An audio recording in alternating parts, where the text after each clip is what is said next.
It's my feel-good breakfast show.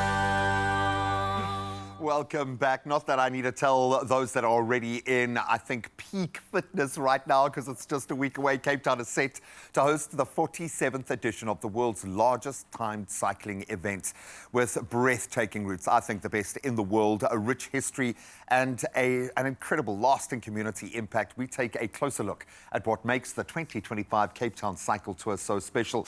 And the special gents doing it, David Belair, Cape Town Cycle Tour Trust Director, and our good old friend, Dr. Michael Mole. They join us to chat about the upcoming tour, a day out in the sun, lest we forget, but an opportunity to connect with your tribe. Because this is what it's about. It's a community first, and then it just happens to also be one of the biggest cycling events in the world.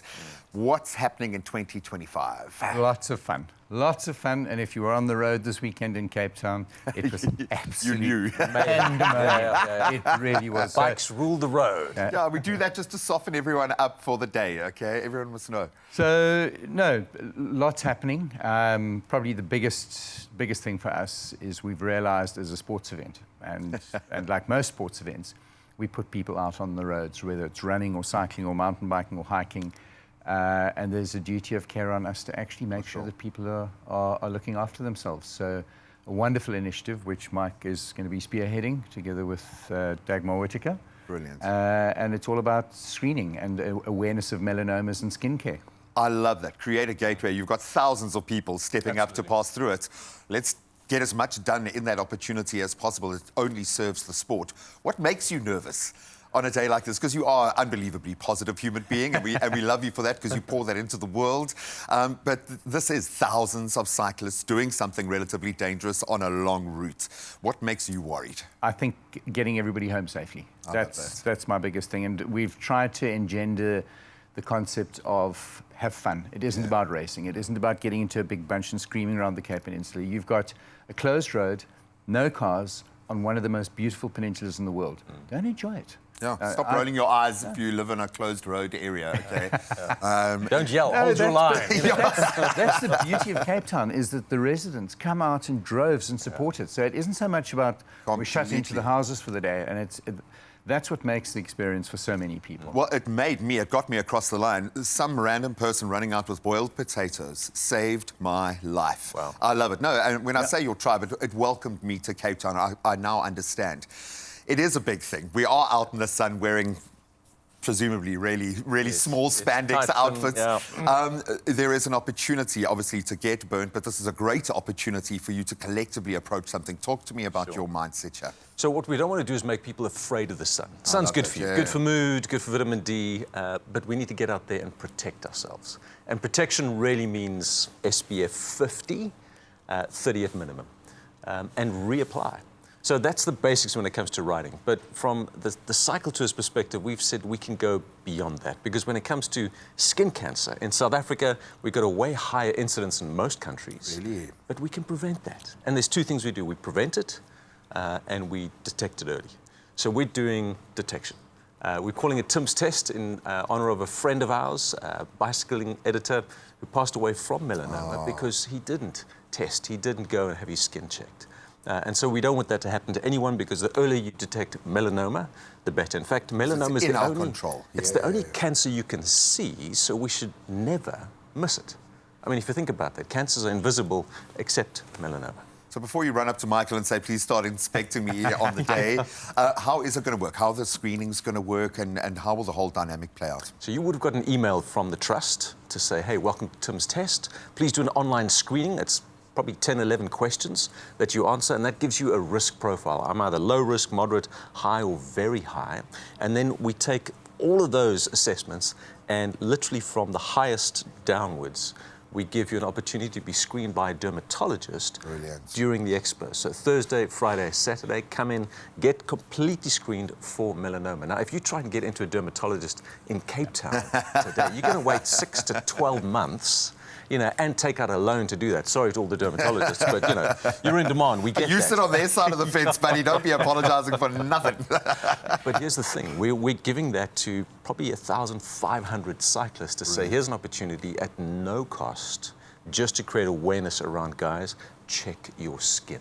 Yes, I love that. yes, your Strava stats, absolutely, but also check your skin. Yeah, the long game. I love that because they're going to take that culture back into their little cycling clubs, into their families, into their homes. I love that. Impact. And a race like this doesn't have a journey like this, doesn't achieve this kind of gravitas without having meaningful impact. For you, what are those real plus points of having an event like this one in particular? So I think the wonderful thing about the cycle tour is that it's constantly giving back. So it's a double-edged sword. People are getting out, they're getting healthy, they're getting fit. The money that's raised by the cycle tour is pouring back into the communities through which we pass. So we're putting it into the Rotary Club, will go into social upliftment. Pedal Power Association goes into safe cycling and cycling development. So there's no commercial entity behind the cycle tour. It's an event which has a real heart. For the city, man. And then and on top of that, we're promoting the city of Cape Town and this wonderful country of ours. So we're expecting close to 3,000 internationals will fly in. Wow. Somebody commented yesterday that they arrived at the airport over the weekend, and it was just bicycles. Wherever you looked in the international hall, bags and bags of bicycles. Some golfer just there's no space. Exactly.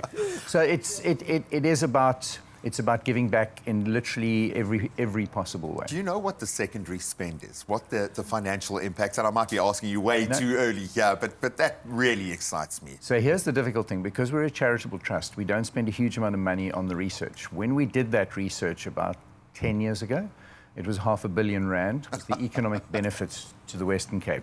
Wow. And that's hotels, it's flights, it's restaurants, it's shops, it's clothing. It's the infrastructure that we all live off. I absolutely love that. One piece of advice for someone hitting the road this weekend, other than put sunblock on. Put Sunblock on, you know. Riding next Look to out, you. check out for your molds and all that sort of stuff. So, no, I think just ride carefully. Just hold your line. Don't race. As Have Dave fun. said, have fun. Have I mean, fun. that just makes all... And enjoy the crowds, enjoy the fellow riders, camaraderie, enjoy the guy in the yeah. onesie that looks like an absolute idiot, but he's doing it because he loves riding. And can I just say one thing about this guy? Really cares. I didn't know this, but at the end of the tour, you can imagine how exhausted he must be. He doesn't take 2-3 days off. David goes and visits those cyclists that had a fall, that are in hospital for x-rays, whatever the case is. He goes and visits every single one just to say, we really care about you. Here's a medal, here's a T-shirt, and you can keep your seating for next year. I mean, who does that? That's why it is one of the greatest races. You know. It's called liability, man. He's just covering his bases. No, we love you because you love absolutely all of us, but we know and we feel, those of us who work in the peripheral, we see the impact that this has in our beautiful city. We love you, Guy. We also love you, man. Please ask him to give you a checkup when you see him out on the road. Hey, he's not a dermatologist. There we go. Now the cracks start to show. I'm going to say to all of the cyclists, I want you to try and figure out where you actually notice your racing, because it is so beautiful. For about 30 Ks, I think I was just looking around, chatting to people, and you're like, okay, this is actually an event and a race. It is amazing. It's an opportunity to see South Africa with its absolute best face. And I mean, just look at that route. You have an opportunity to plug into your tribe. So all the best of luck and stay safe.